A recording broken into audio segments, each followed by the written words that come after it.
பரிசுத்த ஸ்தலம். ಪರಿಶುದ್ಧ ಸ್ಥಳ. என் ஆத்துமா தேவனோடு பேசுகிறது. ನನ್ನ ಆತ್ಮ ದೇವರೊಟ್ಟಿಗೆ ಮಾತಾಡುತ್ತೆ. வெளி பிரகாரத்தில் ಹೊರ ಪ್ರಕಾರಗಳಲ್ಲಿ தேவனுடைய வாய் பேசுகிறது. ದೇವರೊಟ್ಟಿಗೆ ಬಾಯಿ ಮಾತಾಡ್ತಾ ಇರುತ್ತೆ.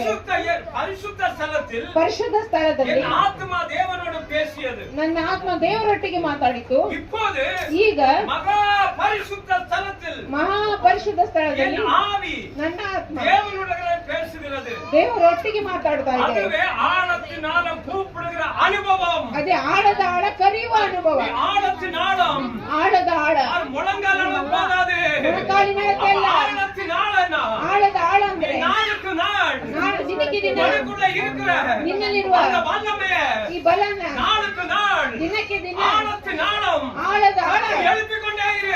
ಎಬ್ಬಿಸ್ತಾ ಇರು. சாதா இருக்காது. ನೀನು ಸಾಧಾರಣವಾಗಿ உனக்கு ಬೇಡ. கொடுத்த வல்லமையை ನಿನಗೆ ಕೊಟ್ಟ ಬಲ உனக்குள்ள ஒரு உள்ளான